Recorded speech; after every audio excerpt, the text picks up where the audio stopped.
Para você que está nos acompanhando aqui pela TV Notícias Agrícolas, está no ar o Realidades das Safras desta sexta-feira.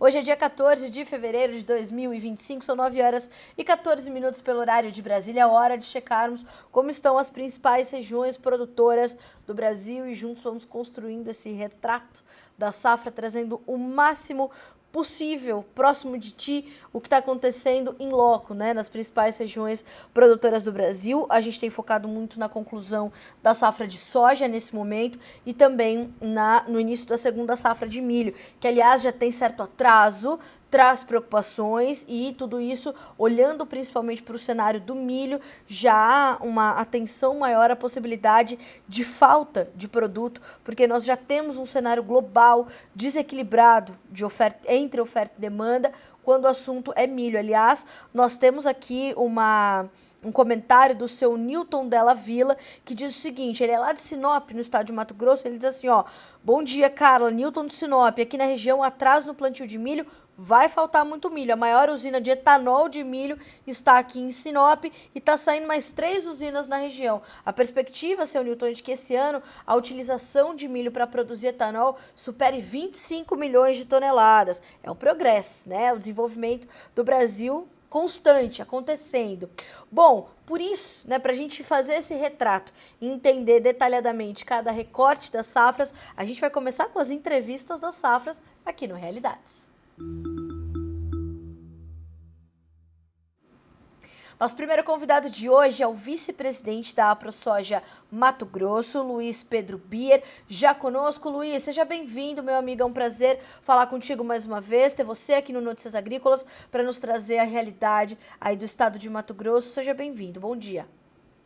Bom dia, é um prazer estar aqui no Notícias Agrícolas, que é um canal onde eu me informo diariamente e é um prazer poder estar falando com vocês aqui. Muito obrigada, fico feliz de saber que a gente está chegando até o estado de Mato Grosso de forma eficiente. Luiz, como é que está a situação por aí? Nós sabemos do atraso na colheita, nós sabemos do atraso do plantio da segunda safra de milho, por isso da angústia do produtor. Até esse momento, até esse 14 de fevereiro, que balanço a gente pode fazer dessa transição de conclusão da soja para o início da segunda safra de milho? Olha, desde o início do plantio, nós sabíamos que a gente ia ter uma safra atrasada, né? As chuvas elas começaram a engrenar mais tarde, isso consequentemente ia atrasar a colheita da safra e ia atrasar o plantio de milho, isso já era esperado. Porém, o que a gente não esperava era um atraso tão grande quanto o que vem ocorrendo, né? As chuvas não estão deixando as máquinas trabalharem e nós temos uma dificuldade na colheita e principalmente no plantio de milho, né? Hoje a gente, através dos números do IMEA, números do dia 7, que falam que a safra de soja foi apenas concluída 28% da sua colheita. E para você ter uma ideia de quão atrasado é isso, o ano passado, nessa mesma época, a gente tinha a safra de soja com metade já sido colhida, né? E o milho não é diferente. O milho, nós temos um plantio do milho de 22% da área só, e a gente está chegando no final da janela, né? A gente sabe que no Mato Grosso seria o fim da janela entre 15 e 25 aí de fevereiro. Provavelmente a gente vai ter um atraso no plantio da finalização, né, desse plantio de milho e provavelmente haverão quebras de produtividade por conta de falta de chuva, né? A gente sabe que quanto mais tarde a gente planta, maior a chance de ocorrer a escassez de chuva. E Luiz, como é que esse atraso no plantio da segunda safra de milho é encarado nesse momento? Já justamente essa perspectiva, como trouxe aqui um produtor para nós de Sinop, de faltar milho, a gente está num momento de estoques bastante enxutos. Há essa possibilidade de ter ali um momento onde a oferta vai ficar ainda mais escassa? Olha, a gente trabalha com probabilidades, né? E com chances de determinado fato acontecer. Sim, a gente está com estoque curto de milho, e sim, provavelmente não teremos uma safra de milho como se espera, né? Então, a possibilidade de faltar produto é uma possibilidade real, a possibilidade de um aumento de preços é uma possibilidade real, e a gente que vinha de de 2 anos aí de um milho mais desvalorizado, existe a possibilidade de um incremento de preço por falta de produto. E Luiz, como é que o produtor vai fazendo aí as suas estratégias, principalmente para pensar nessa situação dessa implementação dessa nova safra, a conclusão da safra de soja, ao passo em que ele tem que também ter estratégias para escoar todo esse produto? A logística está sendo uma preocupação para vocês aí no estado? Olha, tanto a logística quanto a recepção na armazenagem, né? Com períodos de, de chuva intensa, as estradas do Mato Grosso, que muitas delas são não pavimentadas, então a logística fica um caos, então o escoamento da safra é um caos. E outra, a gente tem um déficit de armazenagem no estado, né? Apenas 50% da capacidade de produção a gente tem de capacidade estática nos armazéns, então sempre é uma celeuma essa entrega. Eu estou aqui no Araguaia, no Vale do Araguaia, uma região que falta muito armazém. É normal caminhões irem para a fila e demorarem 2 a 3 dias para voltarem para a roça, não? Então a gente tem todo esse cenário, pode-se dizer caótico, né? É um cenário onde o produtor precisa plantar muito milho, ele precisa colher muita soja, ele precisa transportar muita soja e precisa beneficiar essa soja, tudo ao mesmo tempo. Então é um cenário onde o produtor está apreensivo e esse ano em especial mais que os outros anos, porque o plantio do milho está atrasado e a colheita está atrasada. Luiz, para a gente concluir aqui a nossa conversa, eu sei que hoje seu tempo está ajustadinho. Como é que você está vendo, portanto, esse comportamento do produtor? Ele está evitando fazer novos negócios, avançar com a sua comercialização para entender exatamente o que vem da sua produção, o que vem do campo, tanto por conta desse atraso na colheita da soja, quanto esse atraso no plantio do milho, até porque essa soja chegando um pouco mais atrasada também, em função desses problemas que o produtor não consegue controlar, vai também deixando um pouco mais custosa a própria logística, né? Exato, exato. A posição do produtor, no geral, que a gente tem percebido aqui, o produtor já fez certos compromissos com a safra de milho dele. Então, como ele não está conseguindo plantar, ele está receoso em fazer novas comercializações. Então, o momento é de pé no freio, ver o que vai conseguir fazer dentro de uma janela ideal, ver o quanto de área vai ser plantada numa janela não ideal, que isso deve ocorrer, e é um momento de cautela enquanto comercialização para não vender mais do que vai produzir. E essa é, de fato, uma orientação também da AproSoja Mato Grosso, Luiz?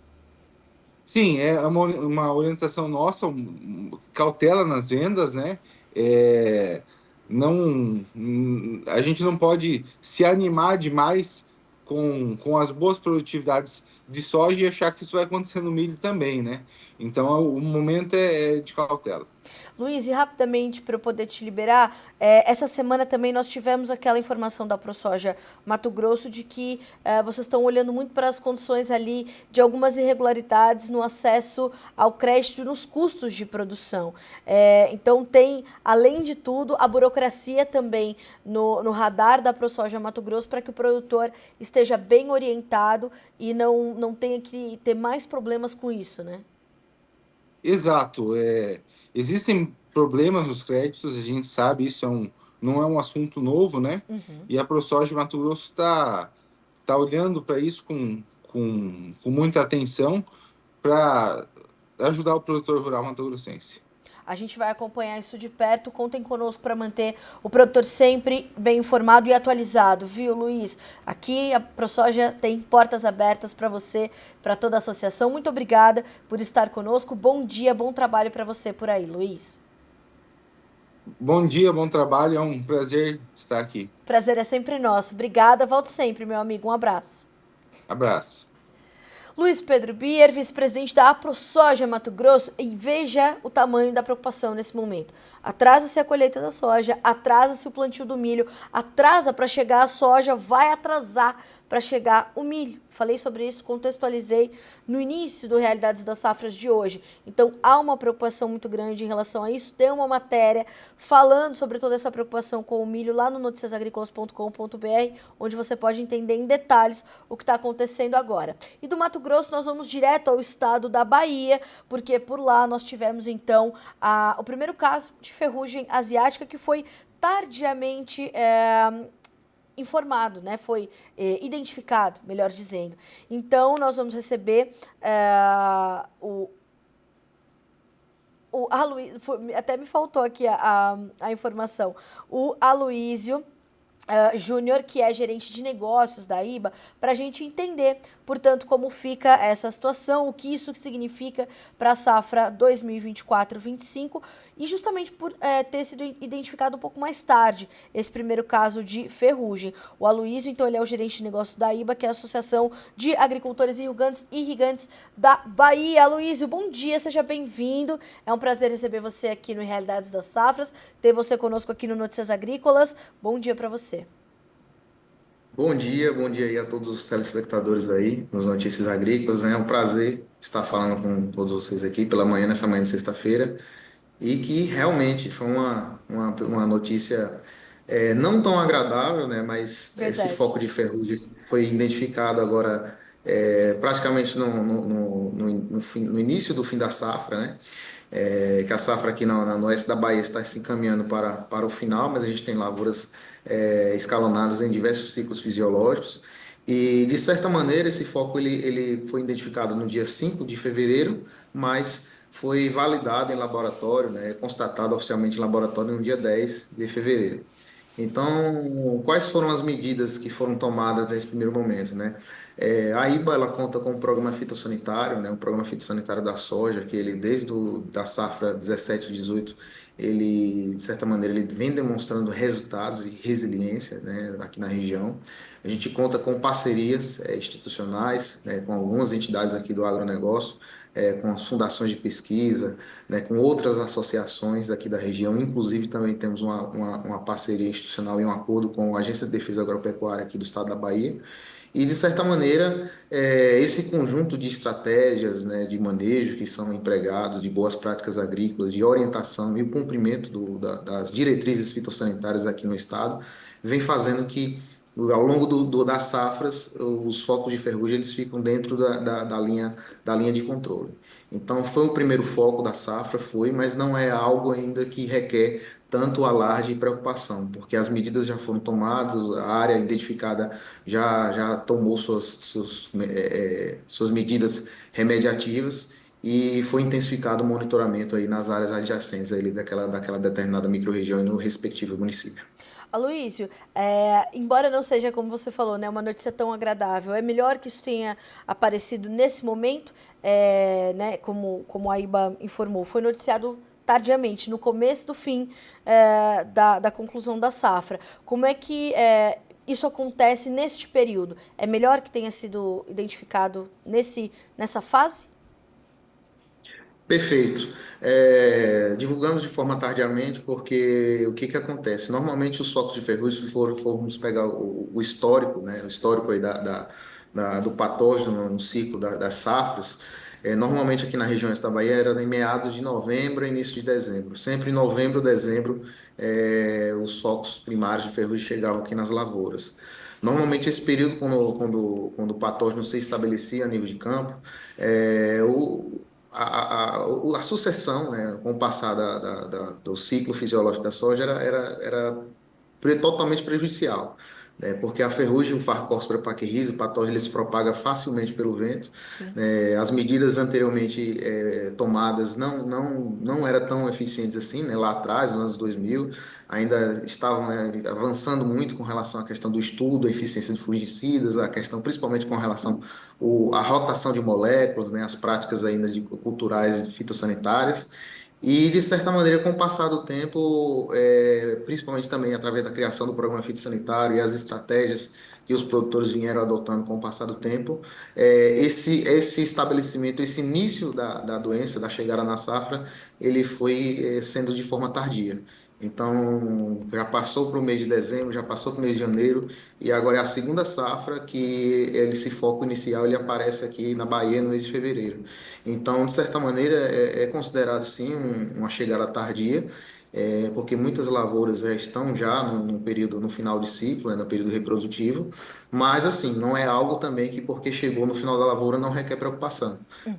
Os produtores, né, precisam tomar suas medidas preventivas e de fato já vem fazendo o seu papel muito bem, mas as medidas remediativas, que foi o caso específico dessa lavoura e nas adjacências, nas propriedades vizinhas, já estão sendo tomadas e foram tomadas inicialmente para que evitar que esse patógeno se propague para outras micro-regiões. É quase que incontrolável e quase impossível não registrar nenhum caso de ferrugem ao longo de uma safra, né, Luiz? É sabido, como você falou, do comportamento do patógeno, enfim, e essa propagação pelo vento. Agora, foi diferente o comportamento da ferrugem esse ano em relação à safra passada, por exemplo? Então, quando comparado à safra passada, cronologicamente, pelo início, né, foi bem parecido, bem próximo. Aqui na oeste da Bahia, a eficiência do programa fitossanitário e a parceria institucional dessas instituições do agronegócio, juntamente com as agências de defesa, elas demonstram, né, que realmente o produtor rural cumprindo as estratégias de manejo de forma eficiente, os resultados no final serão eficientes. Então, o comportamento em si na safra, de certa maneira, ele foi similar ao ano passado. A grande diferença que nós temos é com relação à condição ambiental. A nossa maior preocupação nessa safra é que essa possível chegada do patógeno fosse um pouco de uma forma mais inicial por conta do ciclo climático, né? Que esse ano é considerado está sendo uma safra muito boa no aspecto climático, né? As chuvas estão bem regulares, estão dentro dos índices pluviométricos previstos, em algumas regiões estão até acima, porém essa condição de umidade e dias, poucos dias de sol, eles de certa maneira favorecem ao estabelecimento da doença, né? É uma condição favorável para que a doença comece a se estabelecer. Então, de certa forma, o que que a equipe vem fazendo? A equipe ela vem monitorando, contamos com um sistema de coletores de esporos, né, distribuído em várias micro-regiões. É um apoio que nós temos aí com a Associação Baiana dos Produtores de Algodão, a BAPA, que elas têm, se dispõem esses coletores de esporos juntamente com a Fundação Bahia, e sempre ficamos analisando o comportamento e a distribuição dos esporos nas micro-regiões. Então, quando há o aparecimento de esporos positivos, né, e o aumento significativo desses esporos nas micro-regiões, aí traçamos estratégias de monitoramento, né, para acurar, de certa maneira, tentar fazer uma acurácia melhor naquela determinada micro-região até a descoberta desse patógeno no início da safra, que foi o Certo. caso desse especificamente da safra 24-25. Bom, dessa forma é possível perceber que a gente está com um produtor bem orientado e fazendo tudo aquilo que ele precisa fazer. Aloysio, para a gente concluir a nossa conversa dessa sexta-feira, como é que você está avaliando essa conclusão de safra aí no estado da Bahia? Como é que você percebe essa produção se concluindo? E claro, né, o sentimento do produtor diante disso. Foi uma safra talvez mais desafiadora do que a anterior? Como é que essa temporada vai se concluindo na Bahia? Bom, aqui no estado da Bahia, a safra 24-25 tem tudo para ser uma safra considerada uma safra recorde, né? Claro que ainda não divulgamos nenhum dado, nenhum número preliminar. A nossa estimativa é que tenhamos aí uma média na casa dos 67 sacas de soja por hectare, com viés de alta, né? Um número ainda conservador, porque estamos ainda contabilizando os dados iniciais de colheita. Mas tudo indica que teremos bons resultados, sim. Claro que o produtor rural ele está fazendo seu trabalho, seu dever de casa muito bem. A comparar com a safra passada, tivemos menos intercorrências climáticas, né? Foi considerada uma safra excelente no aspecto de climatológico, né?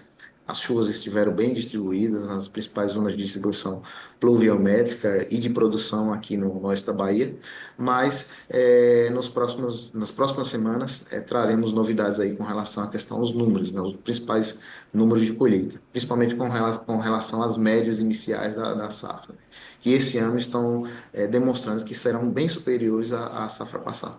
Bom, a gente vai acompanhar e monitorar essa conclusão, principalmente. Luiz, muito obrigada por nos fazer companhia nessa sexta-feira aqui no Notícias Agrícolas. Muito bom receber você, receber a AIBA para a gente compor e continuar construindo esse retrato das safras brasileiras. Obrigada, meu amigo. Volte sempre. Bom, eu que agradeço a oportunidade e contamos sempre aí com a colaboração aí da imprensa para a divulgação sempre dessas notícias aí. Um abraço, bom dia. Contem sempre conosco. Qualquer novidade, chama a gente abre o espaço e vamos falar sobre a Bahia, sobre os produtores baianos. Obrigada mais uma vez. Um ótimo final de semana para você. Um abraço e até a próxima. Muito obrigado. Tchau, tchau. Tchau, tchau. Bom, senhoras e senhores, Aloísio Júnior, gerente de agronegócios da AIBA, Associação dos Agricultores Irrigantes da Bahia. E aí percebam, né? Nós temos ali desafios, mas que chegam no momento onde o produtor está com o seu manejo em dia, trabalhos de campo alinhados e por isso os resultados aparecem, porém os problemas aparecem, porém são rapidamente controlados. A eficiência do produtor rural, a eficiência do produtor brasileiro e nesse caso do produtor baiano, bastante evidente. Depois de visitarmos o Mato Grosso e a Bahia, nós vamos a Rio Verde, no estado de Goiás. Goiás é um estado que tem se destacado aí pelo potencial da sua safra nessa temporada 2024-25. É uma safra que vem com resultados bastante impressionantes, são resultados fortes e, claro, isso traz essa perspectiva positiva, inclusive, para as próximas temporadas. No entanto, o que é possível perceber com algumas falas ali do nosso convidado que vem na sequência, o seu Olávio Teles Fonseca, presidente do Sindicato Rural do município, é que apesar dessas boas perspectivas,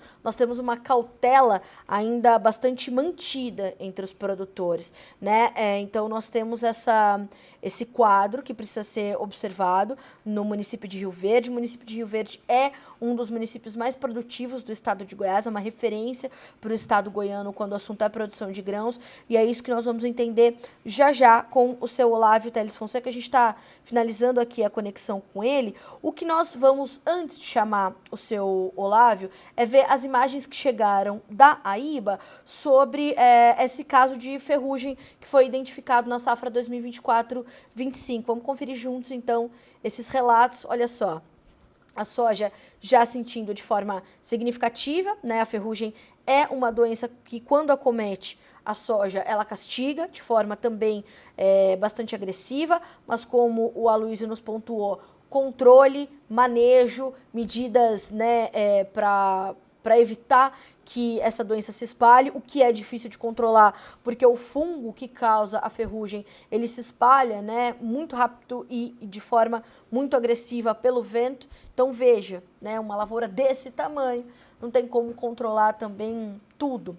Vamos ver também, depois desse foco de ferrugem na Bahia, as fotos do Aguinaldo Rocha, de Paranã, no Tocantins, que nos mandou imagens de lavouras de arroz se desenvolvendo bem no estado. Aliás, o estado do Tocantins se destaca na produção de arroz, vem ampliando a sua área, vem ampliando a sua produção, e quando nós tivemos aquele problema no Rio Grande do Sul, o estado do Tocantins, ou a produção de arroz do estado do Tocantins, ela vem com bastante força para ajudar a compensar as perdas no maior estado produtor do Brasil. Então o arroz se desenvolve bem, lindas fotos, lindas lavouras tocantinenses de arroz. E nós temos também mais algumas imagens, né? Ah, sim, a gente vai continuar vendo essas imagens do arroz, temos bastantes relatos do Aguinaldo Rocha. Então, repito, região de Paranã, lá no Tocantins. Bom, a gente vai também checar alguns relatos que vieram para nós de Arapuã, no estado do Paraná, mostrando que os produtores já iniciaram a colheita da soja precoce e estão realizando os tratos culturais da soja que foi plantada um pouquinho mais tarde. Então, nós temos aí esse cenário mostrando toda essa potência que é a soja no Paraná, mas lembrando também que o estado sofreu ali em algumas regiões com adversidades climáticas e por isso a safra de 2024-25, não só do Paraná, mas do Brasil todo, foi marcada por uma irregularidade também considerável. Então, estamos de olho, estamos acompanhando. Bom, depois desses relatos, a gente teve uma dificuldade com a conexão com o seu Olávio, mas nós temos aqui alguns comentários importantes que precisamos trazer. Quero destacar o comentário do Endrigo Dalcin, parabenizando o Luiz Pedro Bier, vice-presidente da ProSoja, pela entrevista. O Endrigo que tem uma voz muito forte no agronegócio brasileiro, no agronegócio mato-grossense, é grande parceiro do Notícias Agrícolas. Um abraço para você, viu, Endrigo? Saudade de trocar boas ideias contigo. A gente tem que trazer você de volta aqui para o Notícias Agrícolas. A Amanda Menabó também, obrigada ProSoja pelas informações sobre as situações enfrentadas pelos produtores da safra atual. Então, Amanda, é importante a gente trazer, né, um representante, porque nós estamos ali olhando para um maior estado produtor de grãos do Brasil e, nesse momento, enfrentando problemas com as suas duas safras, para não dizer também, não falamos muito sobre o algodão, por exemplo, nessa entrevista, mas é sabido também que o plantio do algodão também está atrasado no Mato Grosso em função do excesso de chuvas e também com esse atraso na colheita da soja. Isso traz problemas não só para o milho, mas também para o algodão. Inclusive, há a perspectiva de que haja uma redução diária do algodão no estado do Mato Grosso, justamente em função desses atrasos todos, e é mais custoso arriscar no algodão do que arriscar no milho. Quando a gente olha para custos de produção, vamos pensar em algo como R$17 mil por hectare para fazer o algodão, e algo como R$4 a R$5 mil para fazer o milho, por exemplo, né? Pensando nas médias atuais. Então, tudo isso nos dá essa perspectiva, inclusive, sobre o algodão. Aliás, vamos ver se a gente consegue buscar aqui algumas informações do algodão pelo IMEA, no boletim que foi reportado nesta semana, trazendo ali as últimas informações da cotonicultura do estado mato-grossense. Sobre a semeadura, o IMEA informa que 79,6% da área projetada para o cultivo da safra 24-25 já foi concluída, marcando até o último dia 7 de fevereiro um avanço de 26 pontos percentuais em relação a semana anterior. E o IMEA informa também que a comercialização da pluma 23-24 alcançou em janeiro de 2025 84,7% da produção estimada, um avanço de 2,5 pontos percentuais frente a dezembro de 2024. Ainda segundo o IMEA, o ritmo das vendas segue lento, tendo em vista o atual cenário de lateralização dos preços. Desse modo, o preço no mês passado, janeiro de 2025, ficou na média de R$ 132,87 por arroba, com uma alta de 2,3% em relação a dezembro de 2024. Precisamos lembrar que há uma pressão sobre os preços do algodão na Bolsa de Nova York.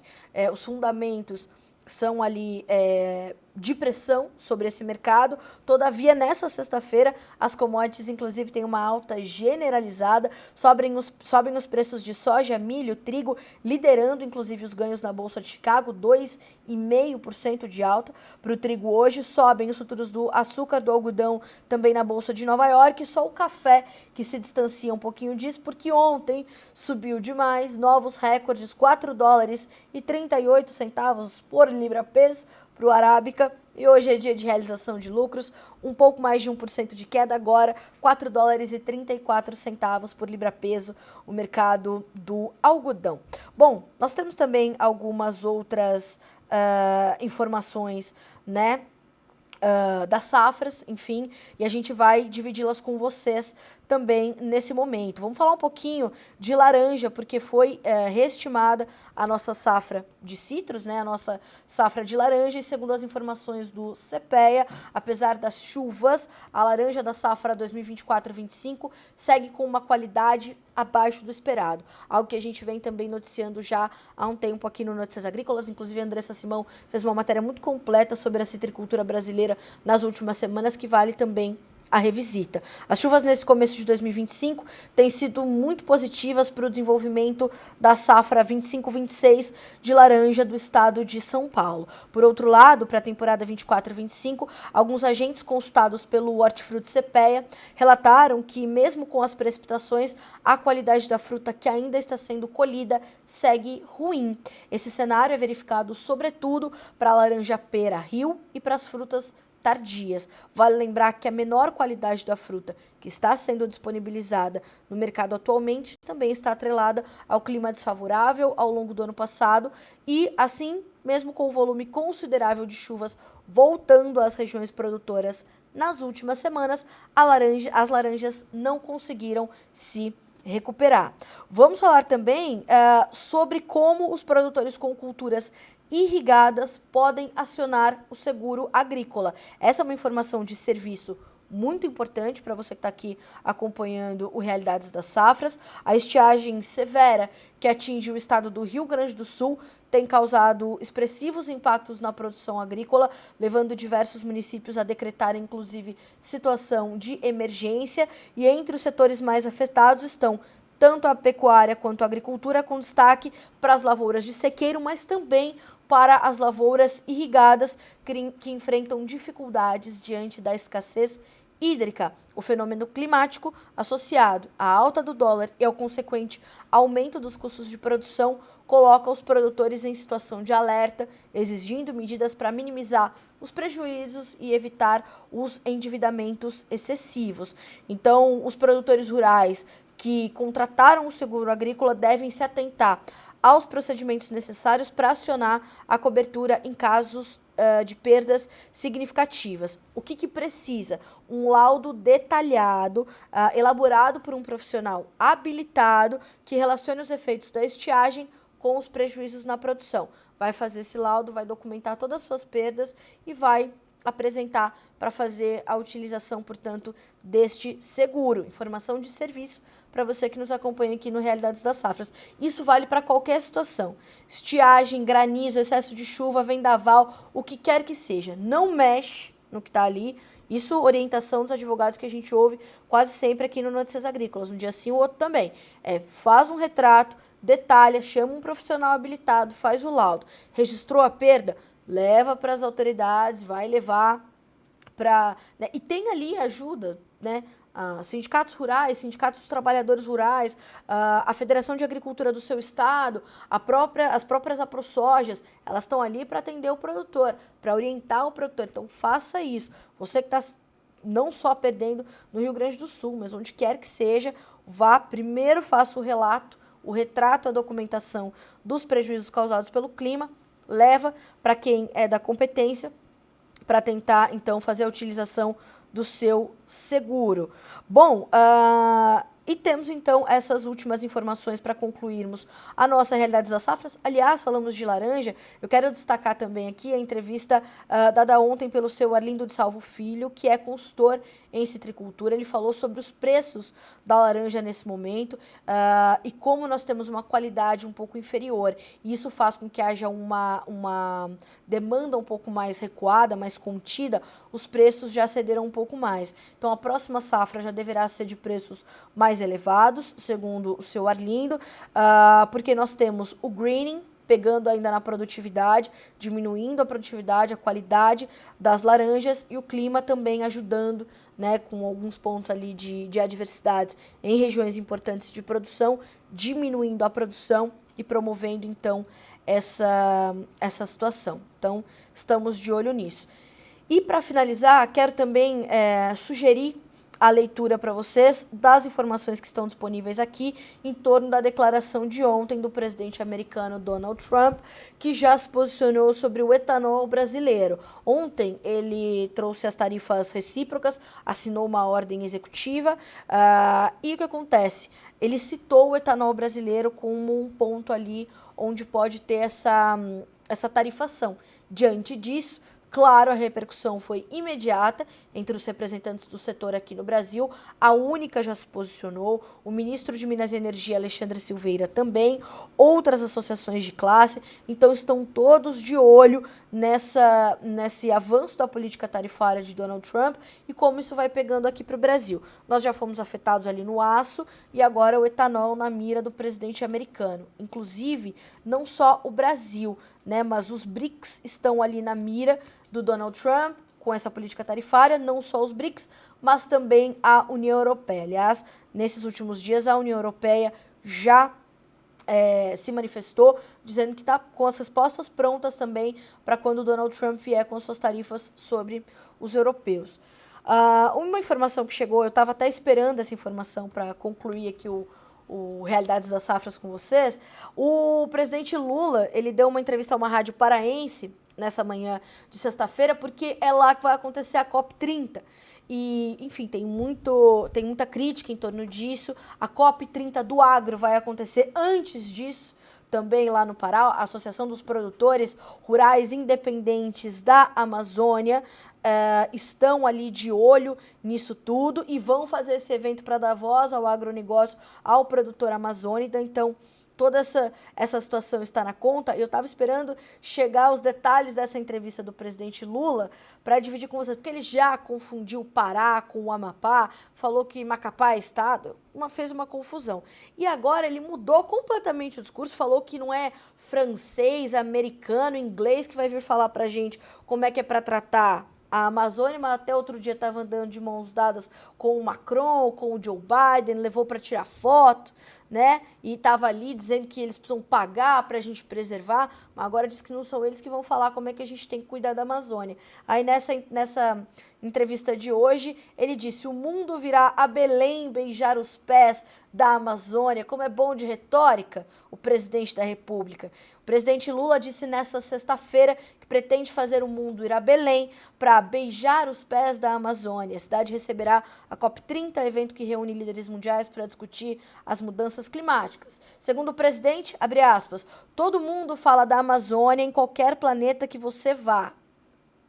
O presidente deu a declaração em entrevista à Rádio Clube do Pará, em Belém, e afirmou ainda que os países ricos devem agora assumir a responsabilidade e pagar um pouco. Segundo o presidente, como eles já desmataram tudo que podiam nas suas terras, agora eles têm que pagar para a gente preservar.